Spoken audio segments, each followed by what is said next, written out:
politique par rapport à ces actes lan lañ ci mën a xaar réellement entre la coalition Diomaye Pastef wala entre le président Bassirou Diomaye Diakhar Faye ak le président de Pastef Ousmane Sonko. Bon, puisqu'il y a plus de gouvernement bi bu ñu limogé le PM gouvernement bi aussi. dañ koy dissoudre waaw. les affaires courantes rek la ñuy gérer. cela va de soi waaw moom koy ku nekk da ngay dem sa bureau waajal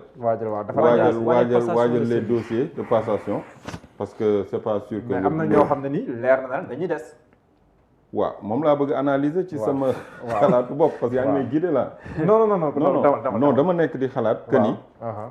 li ma jàpp mooy am na ministre yoo xamante ni ils sont de Pastef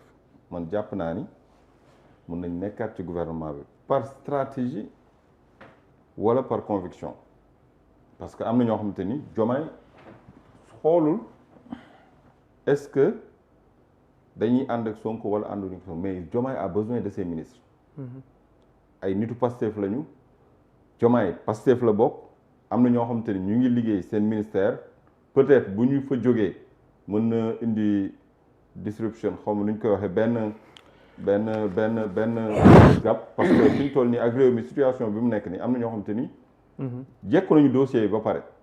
bu ñu fa jógee le temps que keneen di ñëw mën na indi benn cassure boo xamante ni nit ñi mën nañ ko sentir ça dépend ci parce que am na yenn secteurs yoo xamante c'est un peu névralgique loolu nag mën na bokk ci choix bi nga xamante ni da koy def xam nga tey par exemple le président mën nga ñëw ni ko je voudrais quitter le gouvernement mu ñaan la ni la non je préfère que tu restes au moins reste pour les 6 mois à venir et cetera loolu lépp ay waxtaan la parce que je pense que formation gouvernement il y a beaucoup de critères mais aussi ak consultation yi ñuy dund fan yi tamit à tout moment mën nañu am surprise mooy lan mooy gis ay nit yoo xamante ni bokkuñu Pastef bokkuñu Diomaye président jóge feneen ñuy jox leen ay portefeuille ministériel parce que nee nañ la lii dialogue la mais consultation la gën a nuru donc à tout moment man dara du ma bett fu ñu toll ci situation bi mais jàpp naa ni démission yi daal mën na nekk en cascade am na ñoo xamante ni duñ fa xaar sax ay décret je pense que démission yi mën na nekk en cascade ba nga xamante ni mais aussi réaction yi dina nekk en cascade parce que fi ñu toll nii moom ku nekk di nga génn wax pour défendre wala pour xarab ça dépend parce que fi ñu toll nii moom comme jàpp nañ ni boulevard bi yaatu na parce que ñu bëri li ñu bëggoon depuis tout ce temps mooy que le premier ministre saute parce que mooy verrou bi nga xamante ni moo ñu tere accéder peut-être wax nañ ko ci li nga xamante ni am na sax ñu ko wax moom mooy butéel bi saañ bi waaw moo ñu tere accéder ci li nga xamante ni moom moo di ci nguur gi pour mën a nguuru puisque mais man nag économiquement laay xalaat économiquement restructuration bu amee du ma bett restructuration bu amee man du ma bett bu amee restructuration du ma bett vis-à-vis de la proposition du FMI restructuration mais loolu dañu woon moom ak président yëpp ñoo ci bokk juboo moo tax ma wax la puisque nag da ngeen ci bokkoon a juboo kenn ki bëgg a soppi gis-gis mais écoutez kon yow dina indi bras de fer Amadou Ba am na signal bu mu joxe de waaw Amadou Ba nee na président man lu mel ni dund naa ko te géré naa non pour le cas de Amadou Ba Diallo c'est différent pour le cas de Amadou Ba c'est différent li mu wax noonu loolu waxu calcul politique la parce que bu waxee ni toog na fi 6 ans waaw te amul dërëm FMI financement FMI fii on parle pas de financement on parle d'un programme parce que programme FMI nee nañ c'est un prêteur en dernier ressort xaalisu FMI rek du wax FMI am ak moom programme da lay permettre yeneen nit wóolu la ñëw signé ak yow ñëw lebal la vous comprenez moi je pense que mën nga signé ak programme ak FMI sans décaissement am na wala amul programme day am sans décaissement et programme boobu day nekk benn gage pour les autres instituts de financement wala les autres prêteurs ñu mën a am kóolute ci yow pour mën a ñëw signé ak yow ay jëflante parce que au moins FMI joxe na gage que ni tu es solvable wala sa potentiel may na la nga leb ba war a mën a fay vous comprenez moom nag bu taxawee ni toog na 6 ans amul financement FMI mais amoon na programme FMI oui ou non amoon na programme parce que programme yooyu sax permettre na après diggante bi muy nekk premier ministre FMI dekkee si xaalis loolu am na fi éventuellement donc voilà donc ma jàpp ni foofu peut-être calcul la ci discours bi yow yaa xam noo koy déggee mais man ni ma ko déggee mooy du mbir mi du lépp wala xaalis bu jóge ci FMI mais programme FMI amoon na diggante Sénégal ak institution boobu di FMI ba sax Banque mondiale di dugal xaalisam fii ci Sénégal donc restructuration du ma bett mais aussi comme ni ma jage bi bettulee rek restructuration aussi bu ñëwee du ma bett dina jàpp naa ne daal fi ñu toll nii Diomaye day am beneen gis-gis boo xamante ni dina ci gën a nekk à l'aise parce que du am kenn koo xamante ni fi ñu toll nii dina ko mën a koñe wala ni ko lii d'accord ma ci ba muy am ay empoignade bu boobaa nag lay am nag premier ministre peut-être bu ko naan oui monsieur le président à votre souhait. yow yan profil nga xalaat yan profil par rapport ak. ci gouvernement bi am na ñu doon wax Makhtar Diop am na ñuy wax Makhtar Cissé. léegi nag am na leen lu mën a am am na ñuy wax Abdoulaye Daouda Diallo. am na leen lu mën a am Amadou Ba. xam nga lenn tamit mën yow na ban am profil ngay xaar. lenn mën na am ci poste premier ministre. oui waaw non lenn moom mën na am. le fait que ñëpp ni Diomaye dafa tàggoog Pastef wala dafa trahir Pastef ci ni ko ñenn ñi di waxee mën na ko permettre mu bëgg a garder l'ossature Pastef. jëlaat premier ministre liggéey on ak peut ñoom. s'attendre à un PM passif. non bien sûr évidemment nee naa fi ñu toll nii possibilité bu nekk nañ ko tenir en compte oui. possibilité bu nekk pour wan askan wi que ni man ossature Pastef liggéeyu Pastef projet Pastef laay wéyal mën na ko permettre mu garder gouvernement bi ossature Pastef maanaam toujours Pastef di mener le gouvernement. mu am un PM passif des ministres passifs dans le gouvernement. bien sûr évidemment des ministres Pastef moom mais yaa nora quel profil bu yow moo gën a kii. ci ban poste peut-être poste premier ministre. PM non waaw. poste PM bi mu wax fa dëgg neex yàlla. non sincèrement j'ai pas amoo une idée. idée claire. dafay mën na def ko di jëlee sànni nag doom man ko bëgg a def loolu di non sànni pas gis doom. naa analyse non xam nga mën nga analyse. mën na ko jëlee nag ci Diomaye président mën na ko jëlee ci Diomaye président puisque foofu la moom mooy appareil ku politique mel ni bi nga Abdourahmane xamante Diouf. wala Mimi Touré. Mimi est-ce que Touré déggu leen ko woon sax bien avant parce que am na situation yoo xamante ni bu ko ñenn ñi jëlee ba ni ko 2029 et au-delà oui. yow la ñuy àndal kooku yaakaar naa am nga fu wóor foo basé parce que un acteur politique du diggee loolu diggee bu ni mel mooy yow sa carrière politique ak sa parti tas nga ko oui parce que du ma ànd ak nit ci politique mu bëggoon doon président bëggoon nekk candidat ba ni dañ ko spolier ci parrainage yi mu xëy suba ànd ak nit parce que foofu situation bi moo ko laaj comme ni ñi falee nit kooku choisir ko parce que situation moo ko laaj mu ànd ak moom ni ko ñoom ñoo dem seeti ko tamit de dugal ko seen biir quoi. non kii da lay wax lan moo tax amatul ay intention pour nekk président. moom la dama ni expliqué. ñi jël décision ni ko yow la ñuy ànd ak 2029 et au-delà ñoom ñu ngi signé seen mort politique wala ñu ngi tas seen mbooloo politique pourquoi parce que booy ànd ak nit ni woon ko dama bëgg a jël réew mi 2024 24. am gàllankoor ni dañ la spolier maanaam dañ la jaay doole pour bokkoo mu waral la nga dem bokk ci li indi changement bi kooku noonu boo nee 2029 du ma nekk candidat et au-delà kon yow mbooloo mi ànd ak yow lan la ñu ànd ak yow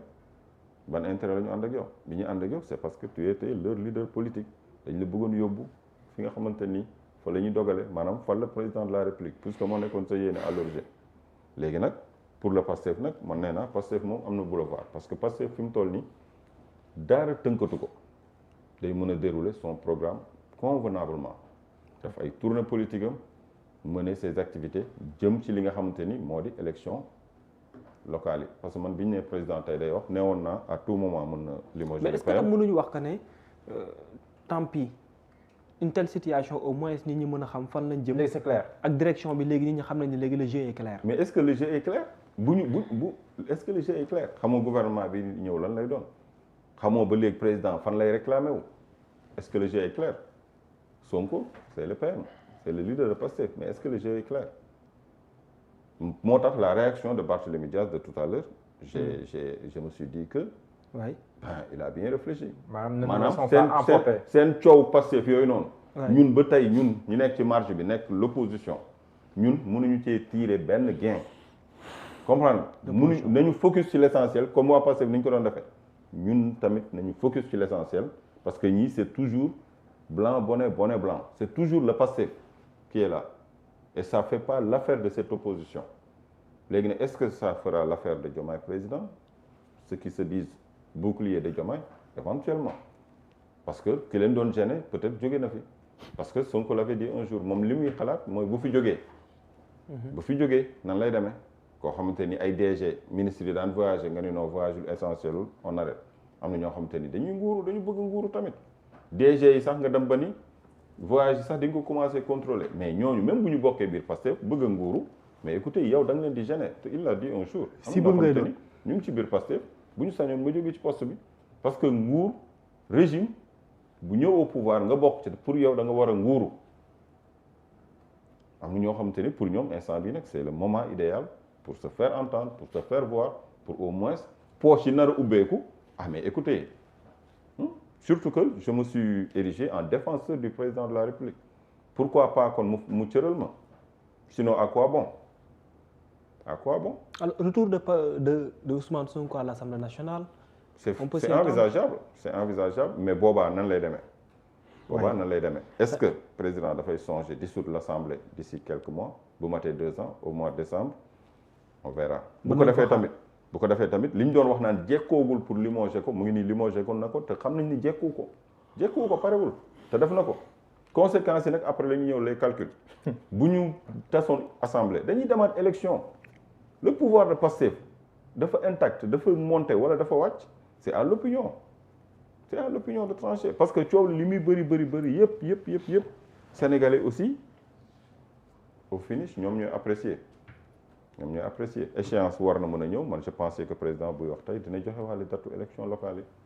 yi jàppoon naa ni mën na ko limoger à tout instant mais surtout dina programmer wala élection yi nga xamante ni boobu ba léegi nit ñaa ngi xaar c'est quand d'accord mais si contexte bii nii séparation bi amee wax neen situation bi mën a jural président Diomaye mais lan la mën a jural le président du parti Pastef fi ñu toll nii situation yi jógee ci nguur gi waaw non mënu ko jural dara man dama jàpp ne mënu ko jural dara lu dul il va gën a nekk ndax jàppoo mu opposé wu avec tous les risques aussi que cela comporte ba tey mais du doon comme opposition ak jamonoy Macky mënu doon noonu parce que dañu jàpp ni c'est le régime de Pastef man jàpp naa ni opposition bi ça sera beaucoup plus réfléchi en quelque sorte ñoom waajaloon nañu seen i possibilité bu ñu génnee ci gouvernement bi naka la ñuy jëflanteeg ak nguur gi ñu ngi ko doon waajal ba joxe ay pistes de réflexion waaw coalition lan lañ doon wax opposition xaw ma lan douce la ko tudde woon cohabitation douce Abdourahmane Diouf génn ni fi cohabitation douce du fi am loolu Abdourahmane Diouf waaw cohabitation douce du fi am alors que ñoom dañ ñëwoon bu ñu génnee ci nguur gi dañuy mën nañ sax dama ni douce ni dur ñaar yëpp la dàqoon moom c'est le maître d'œuvre kon moom mooy décider ce qui va se passer après on verra mais lu mu ci mën di doon man jàpp naa ne avec le leader du Pastef ban conséquence lay doon il aura beaucoup plus de temps ñu waajal seen congrès mener seeni activités sur le terrain continuer seeni nemmeeku tour focus sur 2029 en fonction des résultats du gouvernement man jàpp naa ne ba tey ils vont se dire que nguur gi on est actionnaire on est tributaire c'est le régime de Pastef kon Diomaye échoué est-ce que ñoom am nañ ci intérêt je ne pense pas